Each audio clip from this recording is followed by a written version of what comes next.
the culprit is not time. The culprit is not money. It's not even those little stressors that now we understand, are really not the cause of our lives. So today, this presentation on simplicity is about helping you regain control of your life, particularly with respect to your environment, to time, and to money. So wouldn't it be nice to have a whole different relationship to time, for time to be working for you instead of against you, or for money to really be working for you instead of like an always uphill battle. Right? So that's my intent today. All right, fair enough? Yep. So here's a quote from Perfectly Yourself. Clutter and confusion have become an accepted part of most people's everyday experience in life. Now, isn't that so true? Mm-hmm. Like it's so around us that we just sort of accept it as part of life. Second part of the quote. By creating clutter and confusion, we've created the confusion in our hearts, minds, and lives. So whether that clutter is in your house, in your closets, in your car, on your desk, it impacts us psychologically, which then impacts everything else we do in our whole life experience. Myself, I used to work with this family, this is 18 years ago, and the father used to talk endlessly in the family session. Like I would cut him off in mid-sentence. And I finally said to him, what would happen, and I had a sense of his answer and I was right, what would happen if you just stopped talking for a bit? What do you think his answer was? He said, I probably would start crying. Here's a guy that was fighting so viciously to just be with himself and his thoughts and his feelings. And so how does he manifest? So if you find that you're in your head a lot, if you're talking a lot, if you bring in all these distractions a lot, it's sort of fighting from who we really are. But here's the good news, and this is what today's about. If you really get and embrace and accept who you are, which is all about mindfulness. Mindfulness helps us see who we are. And you, wow, it's not so bad. Then everything else becomes so much more joyful and peaceful. Cheap fares? Okay, very good. Cheap fares, that's right. And what's On time, so very good. No Cheap fares, no on time. seats. And no seats. Maybe- Almost. So cheap fares, on time, and what else? One more. They have fun. Actually, that's true. Customer satisfaction, which is about having fun. Okay, there they are. Low fares, timeliness, customer satisfaction. So, two stories about Southwest Airlines. The first is that did you know at some point they were offered flights to and from San Francisco, and they turned that down. This is a projected multi-million-dollar revenue source for them, and they turned it down. Why? Couldn't guarantee the weather. That's right, which would affect what? Timeliness. That's correct, which would affect what? Customer service. Well, they're timely, right? That whole thing, right? So they're saying, this is important, right? They're saying that who I am, who we are, is we are on time, low fares, customer satisfaction. If we take this tempting source of revenue, it could have impact who we are and destroy their brand. Okay? So they turned it down. So now apply that to your life. I just want to take about 30 seconds here. If you apply that to your life, what are we saying here? Say no. Well, that's great. You're like 10 slides ahead of me. That's right. Say no to what, though? Things that aren't getting you to where you want to be. That's exactly right. So think of how many times we just simply say yes unconsciously. We say yes, and then we deal with the ramifications later.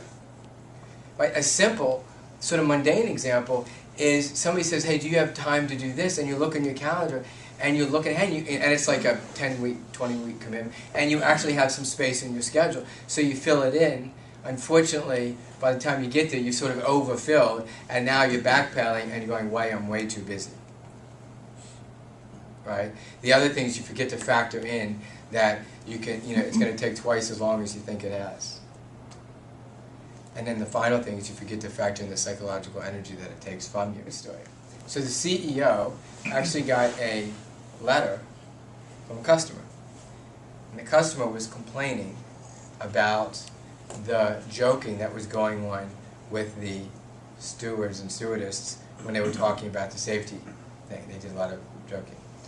So the CEO replied to this customer. What do you think he said? Maybe you're Glad flying you're the wrong listening. airline. Okay, what'd you say? Glad you're listening. Okay. Maybe you're flying the Tua wrong is airline. right. He said, we'll miss you. What's the message? They're not changing who they are. Yeah, customers. Yeah. That's right.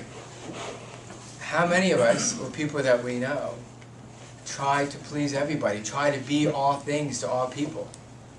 It's a little bit like not knowing who your customer is and trying to be the financial advisor for all customers, and then watering down your brand to try to appease to some customer that's really not your customer.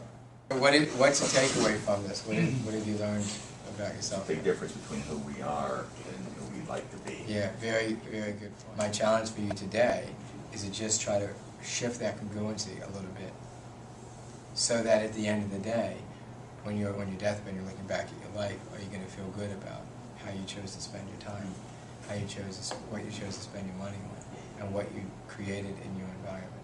You want a quick and easy way to decide whether you're having struggling around a decision to make.